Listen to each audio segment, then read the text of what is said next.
What's up? It's Yacob, and today we'll be diving into the world of cybersecurity, how hackers think, how viruses work, and I'm gonna give you a fun fact before we start this. In 1986, the first virus was made, and it was called the brain virus. It basically affected a lot of floppy disks around the world, not just the United States, around the world. So yeah, that was the first virus, and it basically destroyed floppy disks and infect them. Let's start off with the key terms, and then we can do second tools, and then we can finish up with the types of attacks. Okay, so first, Linux. Linux is basically a program that is 3-in-1. What I mean by that, you can do a lot of things with it. Like, you can do cybersecurity with it, you can game with it, and you can also browse the web with it. But it's up to you how you use it, and it's just really a good program. I'm gonna read you the definition, and we will go down the list. Linux is an open source operation system that manages your computer and communications with the hardware, widely used in the cybersecurity for its flexibility and security. Straightforward.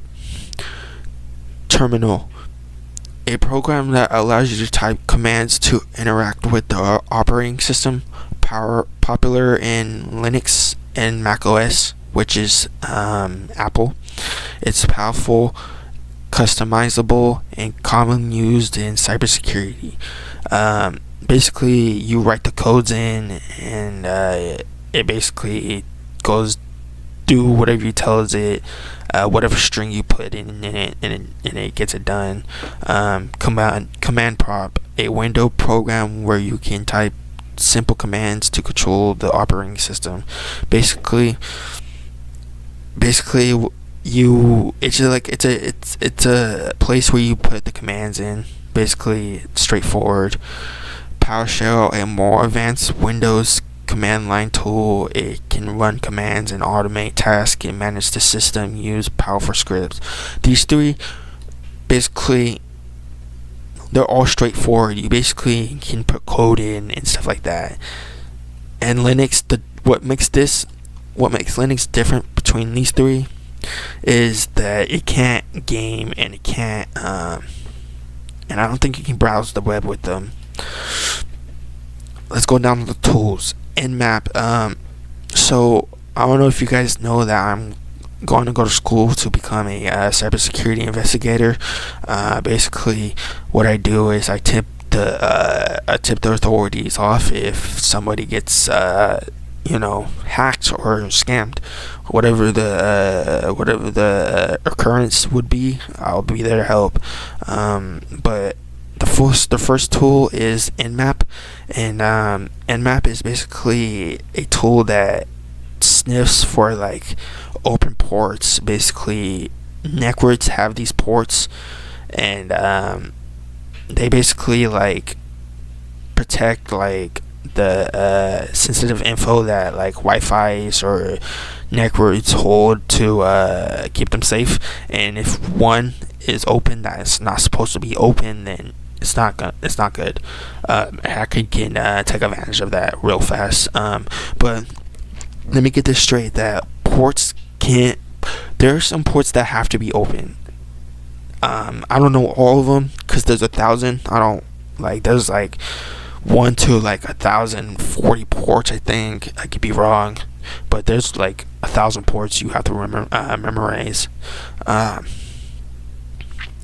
Python.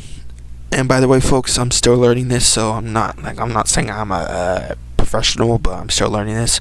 This is my understanding of how this works. So, the second tool is Python, a versatile programming language used for coding, automation, and cybersecurity scripts. Basically, Python, you can use Python to write scripts for tools.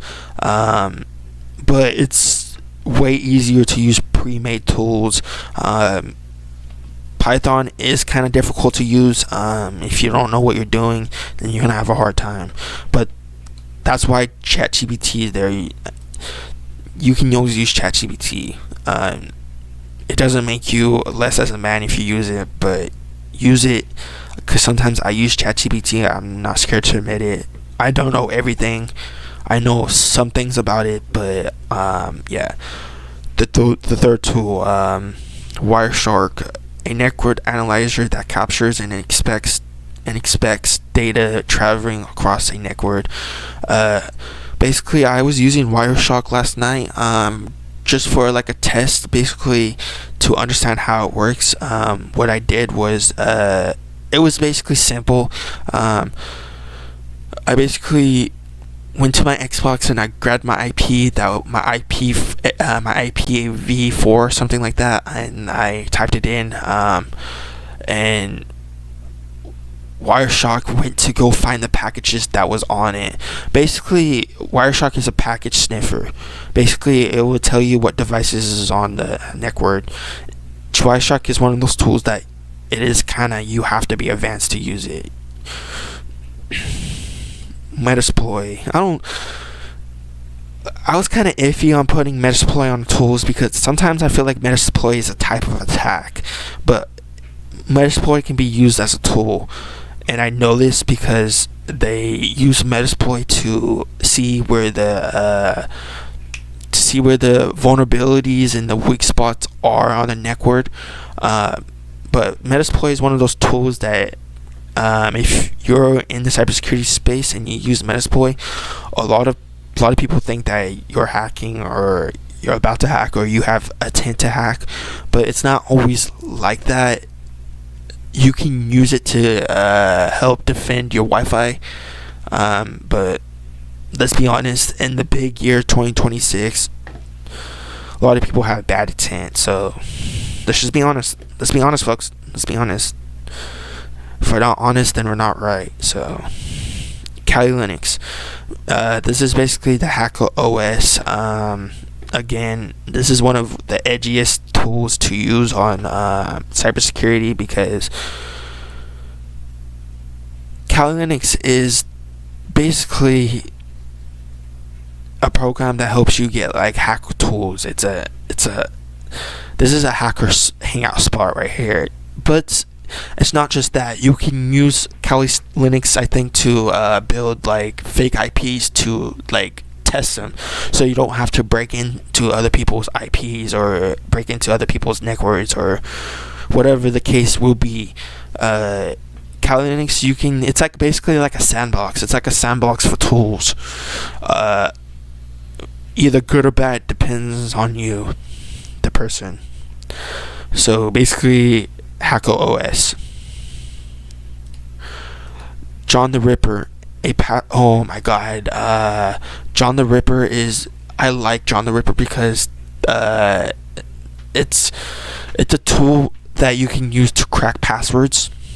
I know it kind of sounds like, what the fuck, are you cracking passwords? And no, I'm not.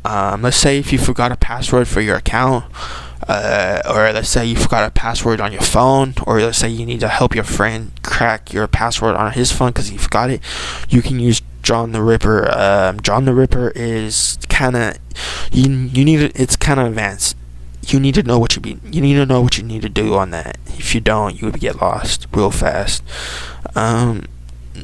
Nmac, quick overview sentence, basically just shorting down what we just learned. And again, I am sorry if I'm messing up words. I do have a list, so stand with me, folks, and bear with me.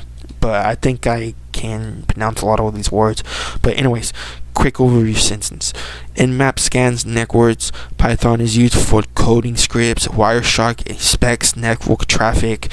Metasploit finds a system vulnerabilities. Kali Linux is a hacker-friendly OS, and John the Ripper tests password strength. Basically, this is what you can do for the good side of these tools, not the bad. Basically, the good. So let's go to the last part of the video. Types of attacks. This is what the scumbags use to attack. And yes, I said scumbags because They are scumbags. They're preying on the vulnerability of people, and I don't fuck with that. So let's start off with the first one. Ransomware attacks. Basically, what a ransomware attack is a person steals your data or encrypts your data or files or whatever the case will be, and they demand a type of payment.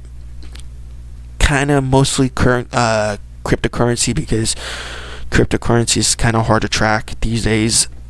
But they usually like ask for like a huge amount. One time I've seen this video of this ransom attacker asking for like almost 600 grand. Let me tell you, folks, data is not worth 600 grand, bro. You can always make new data. The best opinion would be is don't pay the attacker, because if you pay him once, then he gets the upper hand, because you know he's gonna come back for a second turn, a third turn, a fourth turn, a fifth turn, sixth turn, a seventh turn, and then you're fucking bankrupt and have no more money. So the best idea is say screw that data, accept the L, take it to the chin, and then say you're not paying him, and then he'll leave you alone, most likely. But the best option with this is not pay the attacker. Do not pay him. Worms. Self-replicating malware that spreads across networks without using interaction, often causing widespread damage. Basically, what worms is basically it's like, let's say if you go onto a shady network, or like a network that you don't know, and you log onto it, right? So the attacker will install worms onto your PC, phone, fucking tablet, whatever you're using, and then the worms fuck up the fucking shit you have, so it's not usable, so you're fucked. You would have to buy a whole new PC, a whole new tablet, and a whole new phone. It's actually fucked. Viruses, basically straightforward malicious program that attaches to files or programs and can corrupt, delete, or steal data. Basically straightforward. Trojans. These you gotta be. Ooh, what the fuck? Sorry, guys. These you gotta watch out for, because of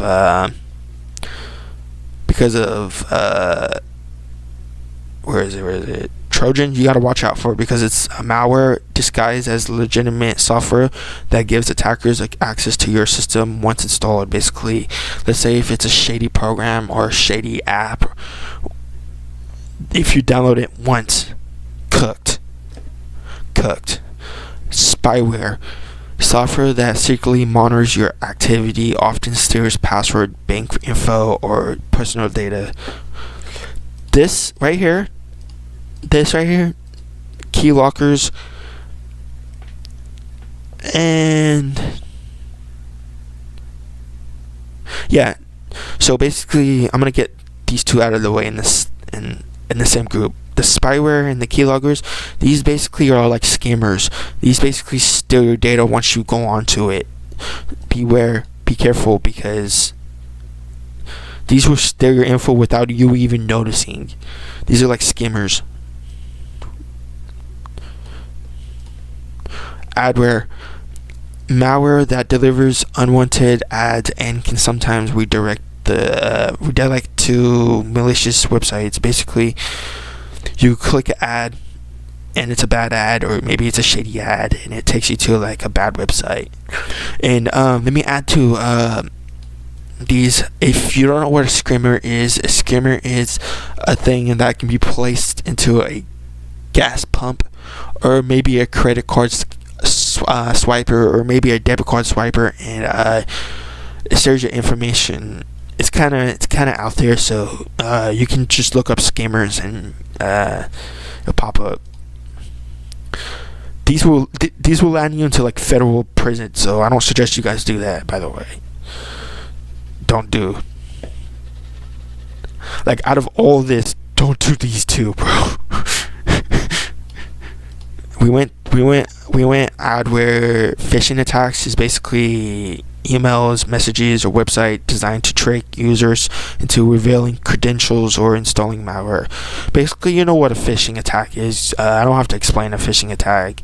Basically, those bad emails that you get, you don't want to click on or whatever. You know what phishing attackers are. I don't have to explain it. DDoS attack.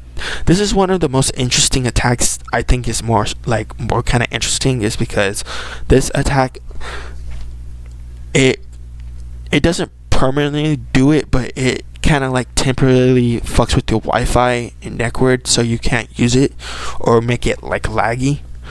Let me read the description. Flooding a website or a network with traffic to make it unavailable to legitimate users. So basically what a attacker would do is like hire bots, or like not hire bots but make bots or buy bots.